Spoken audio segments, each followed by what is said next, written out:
Hello everyone, it's Jess from Wild Horizons here, and I thought for this week's product update tutorial, we could talk about the different seasons in Vic Falls and how these impact what specials are on offer, what activities are available to do, and what your experience in the rainforest is going to be like. So as you know, every traveler is unique and they're going to have a different idea of what the perfect day in Vic Falls looks like. And once you know what's on their bucket list, you can help them decide on the best time of the year to visit to check all of that off. So I have put the link to a blog post in the description of this video, and that gives a really in-depth analysis of each and every month, the temperature, the likely rainfall, but I'm not going to go into hectic detail with this video. I just want to give you the need to knows and a few highlights for the different seasons.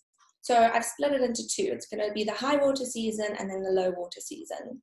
The high water season is also known as our green season or our emerald season, and it's a really wonderful time of the year.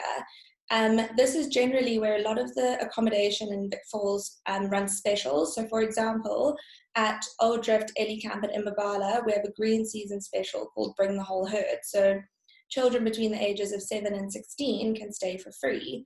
And I think obviously this reasonable rate is a huge drawing card, but there's so many other reasons you should want to come to Vic Falls in the green season. So for example, this is the time of year where a lot of animals drop their young. So you're going to see herds with baby elephants in them and lots of little animals navigating their new world and exploring, which is really special.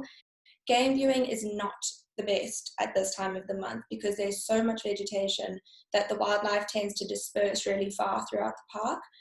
But what you do see will still be great and more likelihood to see those little babies wandering around.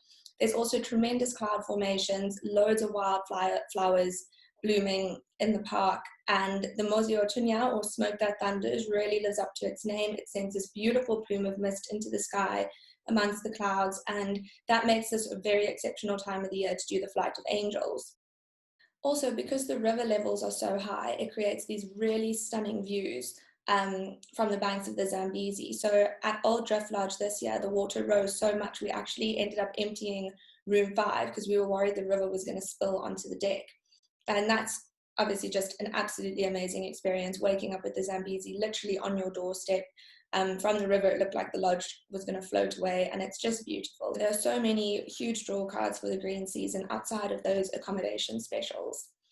However, if your clients are wanting to come especially for rafting or for Devil's Pool, this is not the best time of the year to visit. I think a common misconception is that as the water levels get higher, the rapids get bigger, but that's not actually true. It's the opposite. So although there's these huge volumes of water flowing over the Vic Falls, we have to move our rafting trips. They don't start at number 1, they go to number 11. But the river's actually a little bit more tame. And then when the water level gets really high at the beginning of April, we close until approximately the beginning of June. It's really hard to give an exact date because the rainfall does fluctuate every year, but those are good guidelines to just keep in mind. Same rule applies for Devil's Pool. During those months, it is very likely going to be closed. So the busier months in Victoria Falls fall over our drier months, and this is generally from the 1st of April to the 31st of October, and then the 21st of December to the 10th of January. This is our high season in Victoria Falls, low water but high season. The main highlights of the low water season is, of course, the rafting. You can swim in Devil's Pool, and the game viewing at this time of year is amazing. Lots of animals tend to congregate on the riverbanks or at watering holes, and it makes it a lot easier to spot them and find them. I think the misconception that might arise is that the falls themselves are going to be less impressive, or some irresponsible journalism might suggest that they'll even dry up. This is not true. It's never happened. It's not going to happen. Yes, there's less water flowing over, but it's still incredibly impressive. The Eastern Cataract is slightly higher than main falls, and so it does expose a little bit more rock face, especially in about September and October. But this is only 400 meters out of 1.7 kilometers of waterfall, so it's a very small section. There are 19 viewpoints that you can see the Victoria Falls from, and 15 of them are on the Zimbabwean side. So in these months especially, I would definitely suggest trying to view the Victoria Falls from Zimbabwe. Zambia still has absolutely amazing views. It would just be worth your while to make the trip across to Zim in those months so that you can see its full splendor.